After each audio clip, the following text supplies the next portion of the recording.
یہ واقعہ ہے علم و حکمت کی روشن چراغ چھٹی امام جعفر صادق علیہ السلام کا، جن کا نام سنتے ہی دلوں میں نور اور سکون اتر آتا ہے۔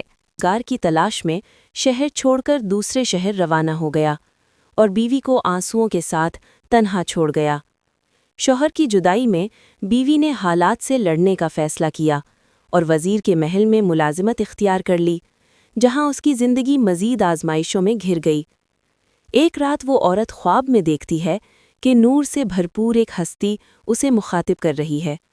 یہ امام جعفر صادق علیہ السلام تھے، جو اسے 22 رجب کی نیاز کرنے اور اللہ سے دعا مانگنے کا حکم دیتے ہیں۔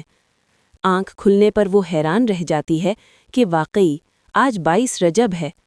وہ خلوص دل سے نیاز تیار کرتی ہے اور اللہ کے حضور ہاتھ اٹھا کر دعا مانگتی ہے۔ اسی لمحے دور جنگل میں اس کا شوہر لکڑی کاٹتے ہوئے ایک درخت کی جڑوں میں چھپا خزانہ پا لیتا ہے۔ غربت اچانک خوشحالی میں بدل جاتی ہے۔ لکڑہارا دولت لے کر گھر لوٹتا ہے۔ ایک شاندار محل تعمیر ہوتا ہے۔ بیوی بتاتی ہے کہ یہ سب امام جعفر صادق علیہ السلام کی برکت ہے۔ وہ دونوں ہر سال 22 رجب کی نیاز پوری عقیدت سے ادا کرنے لگتے ہیں۔ وزیر کی بیوی اپنی سابقہ ملازمہ کا محل دیکھ کر جل اٹھتی ہے۔ وہ اس کرامت کو ماننے کے بجائے اسے جھوٹ اور چوری قرار دیتی ہے۔ کچھ ہی دنوں بعد بادشاہ کے دربار میں سازشیں شروع ہو جاتی ہیں اور وزیر کو اس کے عہدے سے ہٹا دیا جاتا ہے۔ شہر چھوڑتے وقت وزیر اور اس کی بیوی پر بادشاہ کے بیٹے کے قتل کا جھوٹا الزام لگایا جاتا ہے اور ثبوت کے طور پر ایک خربوزہ پیش کیا جاتا ہے۔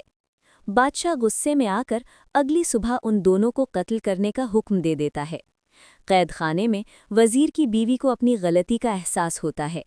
وہ امام جعفر صادق علیہ السلام کی کرامت کو نہ ماننے پر دل سے توبہ کرتی ہے۔